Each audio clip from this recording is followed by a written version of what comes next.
You're listening to The Breakfast Show on Faith FM. If you have missed any part of our program, you can catch us up later at the podcast that will be soon released. But we are going to be talking about a Christian boy in WA who swam 4 kilometers in open water in the middle of the ocean to save his family. This is going to be an amazing story that Narek is going to be sharing with us. I am going to be talking about the downfall of so-called prophet Shawn Bowles in the United States. He was particularly connected with the Bethel Church in Reading, which is a church, mega church, very famous for its quote-unquote supernatural ministries. And we're going to be seeing that this prophet was doing some pretty incredible things, but they ended up being just a sleight of hand. They were a trick.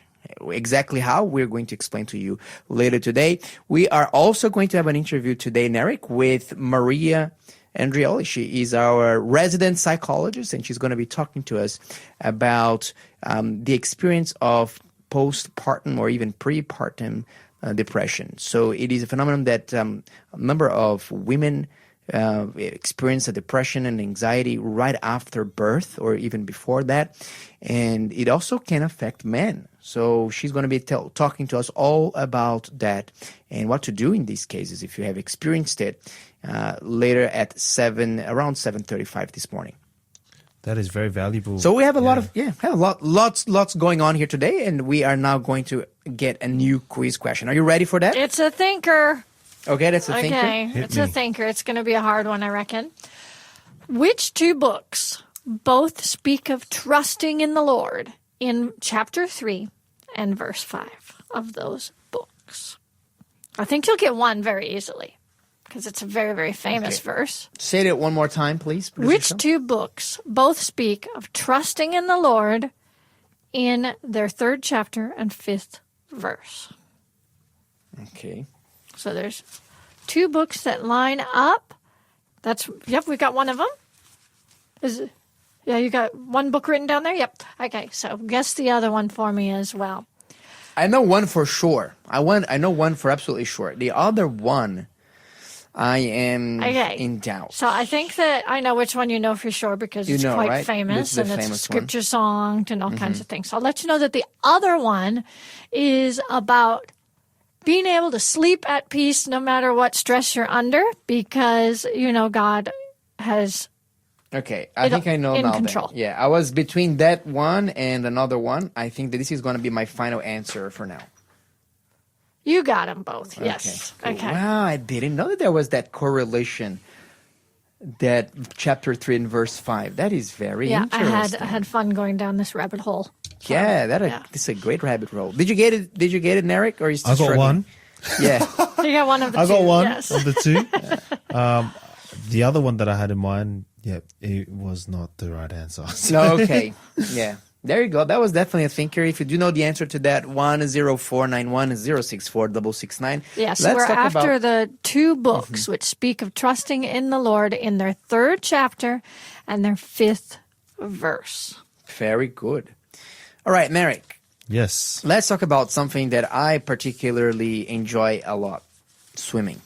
Yep. I like to swim. I swim very regularly. I actually went for a swim just yesterday.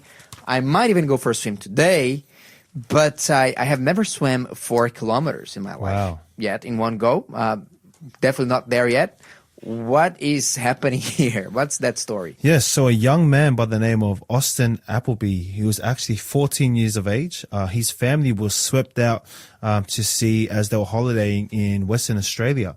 And as they were swept out to sea, they got into a bit of trouble. And so this young man named Austin, he made the decision to leave his mother and his 2 siblings to swim back to shore. Mind you, it was 4 kilometers. He swam 4 kilometers back to shore and then ran another 2 kilometers to raise the alarm that his family was in trouble. And to his... Wow. Yeah, to his... So how did they end up being washed into the ocean? Were they just like so they were paddleboarding? Yeah, so they were on... Oh, they were paddleboarding? Yes, I think that's what was on the news article. Is they were on a board they had life jackets on, and so they, yes, that so they was had smart. So they both That was smart. They all had life jackets on, and the news report said that he had a life jacket on as he was swimming, but 2 hours into his swim, he ditched the life jacket and he just swam the rest of the way without one. Really, it was probably was dragging him back. Yes, and what was interesting is that he actually does swimming lessons, and the week before, his swimming teacher actually failed him because he couldn't swim just a normal length pool. And now in this report, he has swam 4 kilometers to save his family's life. So Wow. That is a wowzer, actually. Imagine that, like 4 kilometers, just for comparison, in a full Ironman. So a full Ironman, the first leg of it is the swimming leg. You have to swim 3.8 kilometers. wow. So there's not a lot of people in the world that can actually do that. And then they have to, but so not only he swam for all of that, but he also ran for 2 kilometers to tell people, hey, my family's in trouble. And he ditched his life vest in the middle of the way. And look, if he swam 4 kilometers, I imagine it would be even hard for him perhaps to even see where the coastline is. Definitely. Like 4 kilometers apart. It would be pretty. And when you're swimming, let me tell you a little bit about swimming in open waters. Number one, he probably didn't have swimming goggles. And when that salty water splashes into your eye, it's not a pleasant experience. When you drink by accident, and you will be drinking some water if you are swimming 4 kilometers in the ocean, it's not a pleasant experience at all. His muscles, his arms would be absolutely burning from all the effort. Plus, there are the waves. Plus, there is the greatest risk of all, which is if you don't have if you don't know how to swim in open water, you can very easily go astray yourself. Because usually in the pool, we swim looking either downwards or forwards into the lane markings. But when we take our head out to breathe, where are we looking? Sideways. But when you're in the ocean, you have to actually, from time to time, you have to look towards the front forward, so that you make sure that you are heading the right direction. Not swimming in a diagonal or swimming to the side, because it can be very, very easy for you to get disorientated. So I am calling this an absolute marvel and a miracle of God. That is true. That's what I'm calling it. It reminds me of the story of Elijah in the Bible when he was running ahead of King Ahab's chariot. King Ahab's chariot was in a chariot pushed by, I believe, 2 horses going at full speed, and Elijah was running in front of the chariot for the entire way. Wow. What do you reckon? For me, when I was reading this story, I actually was going through this last night, and it kind of made me reflect back on some of the things that I was kind of happens in my life, and also just when I read in scripture, is that something that stuck out to me was apparently he was praying while he was swimming. So he was praying while, a lot of the waves were hitting him, and he was maybe drowning at some points, but he remained faithful that he was going to save his family. And so for myself, when I reflect on this, he put his absolute faith and trust in God the whole way there, and also that he had the faith that his family will be safe. And so for myself, just reflecting on that, it's like how much do you actually really trust God in circumstances like this? Between life and death, he chose to remain faithful that his body and his spirit was going to get him through such a life-saving moment. Yeah, look, I think that this boy deserves to receive a medal 100%. of some sort, some kind of recognition, because what he done was heroic, was like a Herculean effort. And I wish that his swimming teacher can, give him a pass this time. Do we know how long his family was out in the water waiting? So I think, it says that he was actually swimming for 4 hours. So he swam for 4 hours, then he ran for 2K. Yep. And then he contacted people. And then how long did it take those people? It took them an hour to find them. Them. So there's been a good day in like good 6 hours, I would say. At least 4 hours of swimming plus 1 hour, like that's 5 hours plus 1 hour in between for him to find help and tell them exactly what happened. Do the running and whatnot. Yeah. Wow. And do we know how many? So it was his mom and his two siblings. his two siblings. And were the siblings younger than him? They were younger than him. So they were all on one wakeboard together? I'm not too sure. Yeah. They're probably being different. I would imagine that Different they were ones, being separate and ones. somehow they lost their wakeboards. So did they lose their wakeboards? Or did they? Or were Their, they still their on the stand-up- wakeboards out there? Were wakeboards or stand-up paddling boards? I think did you say stand-up? So it says here they were actually More Well, details for us to look up. That's We right. will look up and but figure it is out. an incredible story. It is an incredible story, and what a heroic act! Like it reminds me a little bit of the story of Jacob Atchison that we spoke about last year, the boy who fought against the shark in the Gold Coast, and he punched that shark, and he saved a teenage boy from the mouth of the sharks. And Jacob said, look, he was normally terrified of sharks, but at that moment he just felt this holy anger. This is what I call it. He swam towards the shark, fought with the shark, prevailed, and saved the boy that was being attacked by it. You're listening to the Breakfast Show podcast on Faith FM. Positively different. And what about you, listening friend? What has been the longest distance that you have swam before? I think for me it was 2.5 kilometers. That's probably the longest that I have been. But I definitely have to. I want to practice and be able to build up to be able to swim, 4 kilometers plus as well one day. But that was an incredible story. Thanks for sharing that one, Eric. We are going to ask producer Shell to give us the answer to the previous quiz question now. Please, producer Shell. Indeed. Proverbs 3 verse 5 says, trust in the Lord with all your heart and lean not on your own understanding. And Psalms chapter 3 verse 5 says, I lay down and slept. I awoke, for the Lord sustained me. And it was all about him trusting and knowing that he could sleep, knowing that God was going to sustain him. Okay, very good. Love it. Yeah. When you said that it had to do with going to bed and to sleeping in peace, I said, okay, this is Psalm 3. That's that psalm. Very good. Thank you so much for playing along with us, radio friend. We are now going to be talking about a story that has had some major developments just a few weeks back. And it is the story of a man called Shawn Bowles.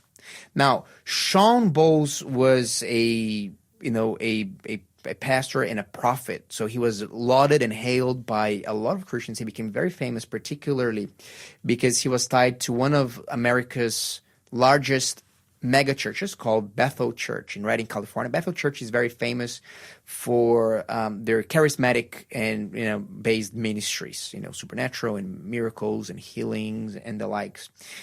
And Shawn Bowles had this apparently really amazing supernatural gift where he would be speaking to a great crowd, and he will look at someone in the crowd and he will start calling them by their name, and he would often give personal details from them, like their birthdays, their jobs, their addresses. So for example, he will be, imagine that you don't know him, he doesn't know you, you're in the crowd, and he says, I have a message here.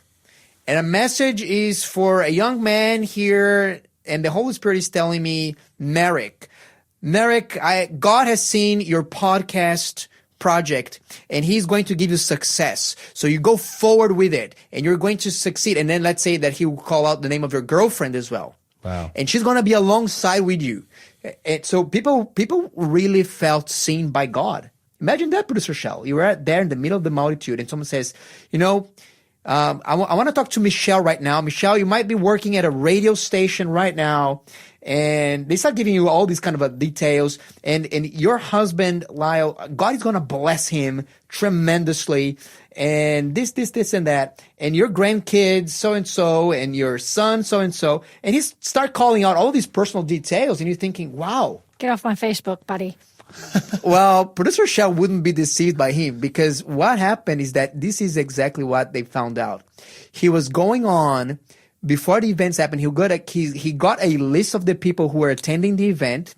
He would go to their Facebook page. He would go to their LinkedIn. Wow. So it was all a lie. He would go to their LinkedIn, and he'll find out publicly available information like birthdays, jobs, addresses, family information, secret dreams, and then he'll present them as being divine revelations from God. But it actually got pretty serious because most of the time it would be very benign. It's kind of saying, God is with you and God is going to open doors for you and make it prosper. But sometimes it actually got very personal. There is one time, Producer Shell, that there is this man, and Sean Bowles was quote unquote prophesying about him, and he says, I'm seeing a number, and this number is 50. But hey, wait a minute, 50 is the year of Jubilee in the Bible. I believe that God is going to give you a Jubilee, 50 years of blessing. But hey, wait a minute, the Holy Spirit is telling me that you have a girlfriend whose name is also Jubilee. And he knew all of that from these social media information. And that man had a girlfriend, and her name was Jubilee Dawn. And he spoke about Jubilee Dawn was working at a restaurant at the time, and he also mentioned that. And basically, he said, God is telling me that you guys should get married, that you should be together. Now, Jubilee was dating this guy who was already 10 years older than her, and there was already some pretty big red flags in that relationship. Some pretty big red flags.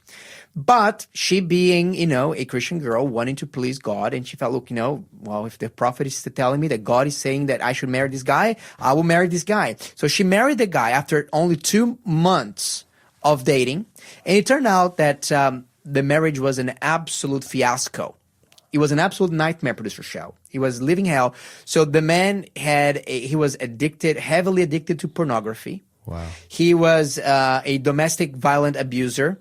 At one occasion, he almost killed her, but she wouldn't divorce him because she thought, look, God told me that I had to marry this man. I have to stay put with this marriage, and whatever it takes. If it costs my life, it costs my life. Eventually, she ended up getting divorced with him, but she for many years struggled with this awful sense of guilt. And now that Sean Bowles has been exposed, he was exposed about 2 or 3 weeks ago by one pastor that says that that he was going to reveal all that is happening, because there's the story gets a little bit creepier than that even. And she said that she felt so much relief because she said, look, at least now that I know that I was not rebelling against God in the first place, when I had to end my marriage, which almost costed my life. So she says, look, this prophecy cost me some of the better years of my life. So that's the cost of these false prophets. Interestingly enough, Is she gonna sue him? That's right. Look, I don't know. So Sean Bowles so I'll tell you some of the aftermath here of that whole situation.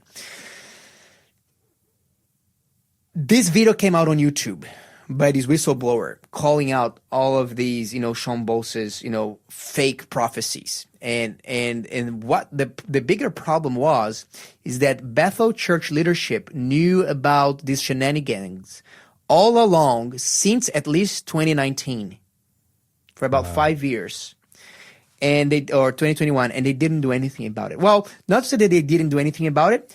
What they did, they quietly stopped sponsoring him and promoting him. So they took some of his books out away from their bookshops. They stopped inviting him to preach, but they didn't say. And now that they got exposed, the leadership of Bethel Church came a little bit too late, in my opinion, and says, oh, we are so sorry. We should have exposed him. We should have told them. We definitely did not. We were not transparent. We didn't speak long enough or transparent enough or soon enough about Sean Bowles. We're so sorry. By this time, hundreds of people have made marriage decisions to sell their economies, to buy things or to invest in things, all based in these fake promotions.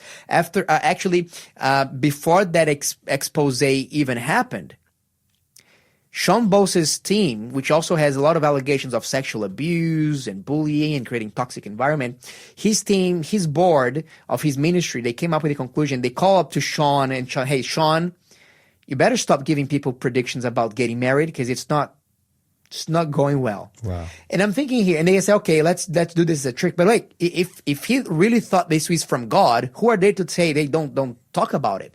I think that they knew all along that this was just a card trick. all along. He's a fraud. It was a fraud. And this is one of the most beloved, most respected so-called prophets in America, Sean Bowles. So it makes me think, how many other so-called prophets that are out there prophesying about things, people are following as if it was something coming from God, but it's actually false prophecies. Have they not read in the Bible the times that during Israel's apostasy, national apostasy, how many false prophets arose? Didn't Jesus himself say that even the elect would be deceived? And by the elect, Jesus is saying here, hey, sincere, genuine Christians can be deceived. So my question for you is, actually I'm going to ask you this to Producer Shell. Producer Shell, if you allow me to ask you a question. How would you know that this prophet was not for real from the get-go? Because I mentioned some of the things and you said, get out of my social media, buddy. You knew it straight away. What gave it away for you? It's just the sort of stuff that you always have on your social media. It's right.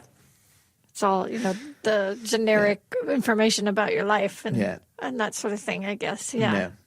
That's right. What about you, Narek? What do you think? Like, how would you protect yourself against false prophets and against false prophecies? I think these red flags, I'll be able just to identify and say, look, hey, I don't think that's right. And so I think alignment and just seeing maybe those things just don't add up.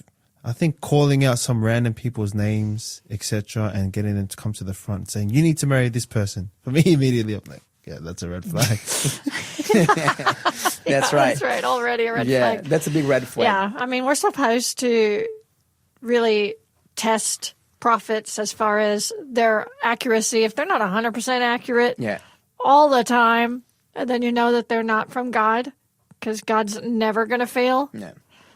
And also, it would very much depend on everything else that he's sharing as far as, is he a godly man that is presenting to the truth from the Bible? And are these things even relevant and important prophecies? Telling somebody to marry somebody else, to me, that doesn't seem that relevant of a thing for a prophecy. Yeah, these are some definitely good points. In speaking in regards to prophecies, making good prophecies. One of the things that he said in 2021 is that when COVID just started hitting in the United States in 2020, he said, "Look, this is not going to be a big pandemic at all. It's going to end very shortly." So that one did not age very well. You're listening to the Breakfast Show podcast on Faith FM. Positively different. All right. Well, now we have the privilege and the honor to invite our resident psychologist, Maria Andrioli, to the Breakfast Show. Maria, Happy New Year. It's great to have you with us for the first interview of the year. Yes. Thanks, Skafy. It's good to be back on this year. Fantastic. Maria, today you said that you wanted to talk about perinatal or postnatal depression and anxiety. And what is it, or what are they, and how common they are? Yeah, so perinatal, postnatal, two different words there. Look, similar things. Perinatal just means starting at pregnancy. Postnatal just means starting once the baby's born. But basically, they're two very real mental health conditions that especially moms are vulnerable to.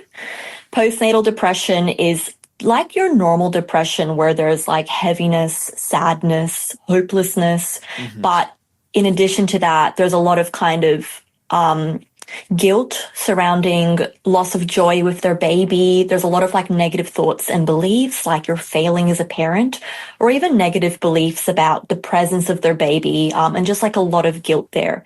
And postnatal anxiety, similar to regular anxiety, that constant worry, but usually there's a lot of like intrusive thoughts that can actually be really intense about something happening to the baby, and like, checking behaviors and things like that.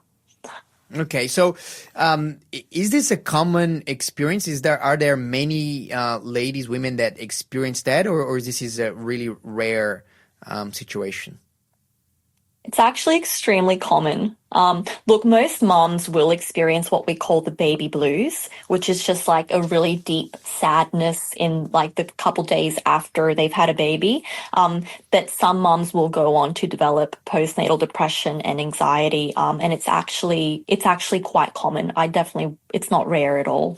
So this is a bit of a counterintuitive, particularly, I believe, for first-time moms or for people that are hearing about it for the first time. I remember when I heard about it for the first time, it was very confronting even to me, because normally the arrival of a baby, it's a moment of rejoicing, of joy. Of course, there are some challenges, but usually the families are all excited, the parents are excited, you know.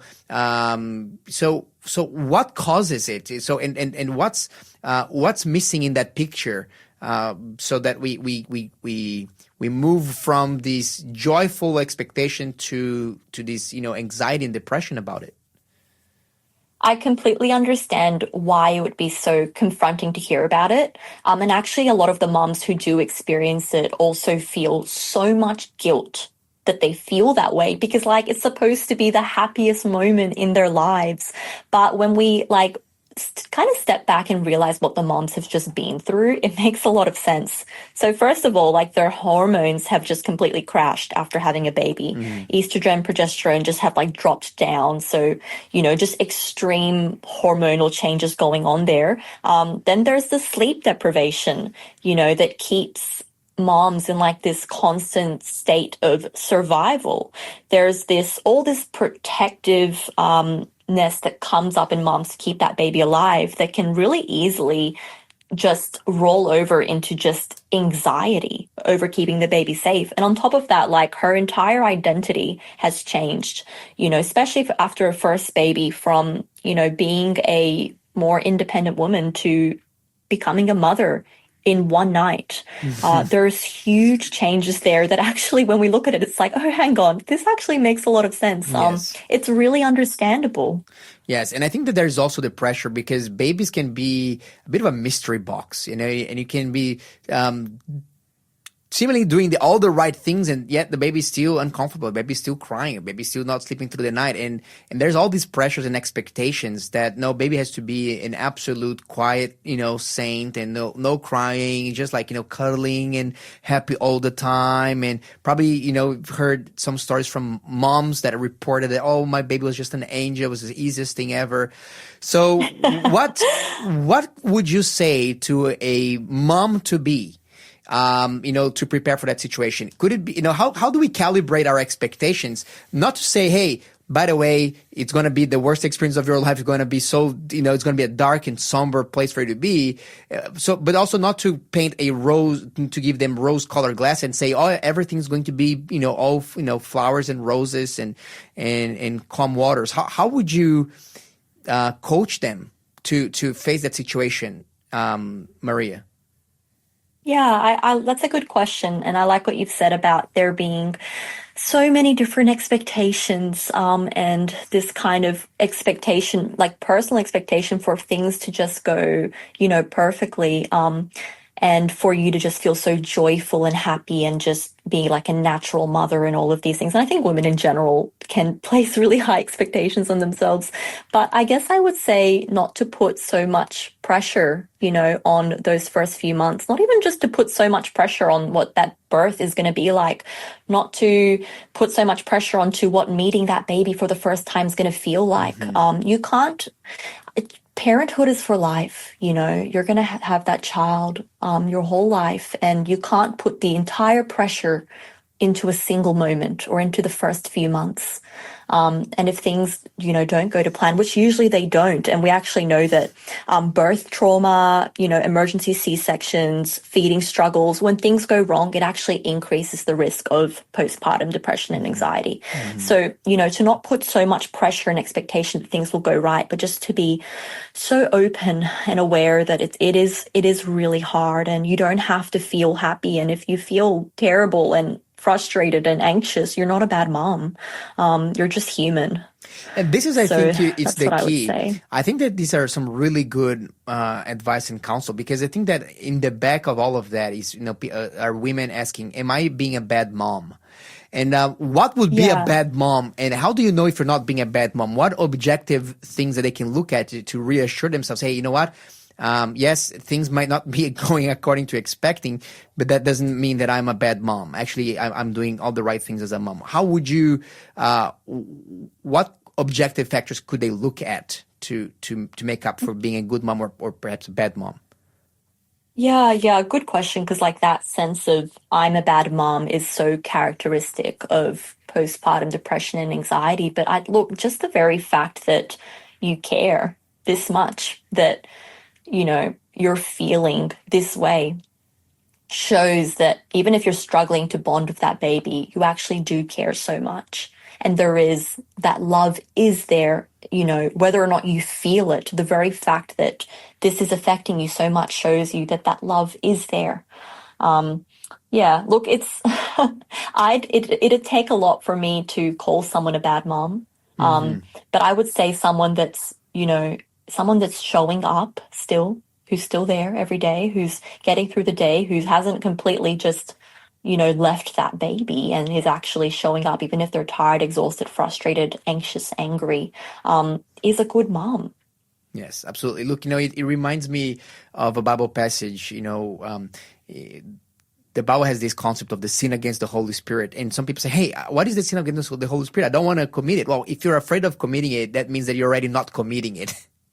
In the same way, like if you're feeling that you're being a bad mom and you're worried about it, that actually tells you that you're a good mom, that because you have that desire of being the best mom that you can. So, it's good to take a moment to say, you know what, I'm not a bad mom if you're really showing up to your baby, if you're there for them. I think that's the key word, being there.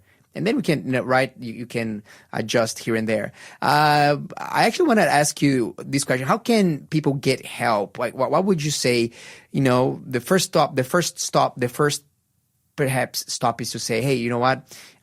This has happened. This is perfectly normal. Babies are complex, beings, and we will get through this. Where would you point them towards as far as help goes?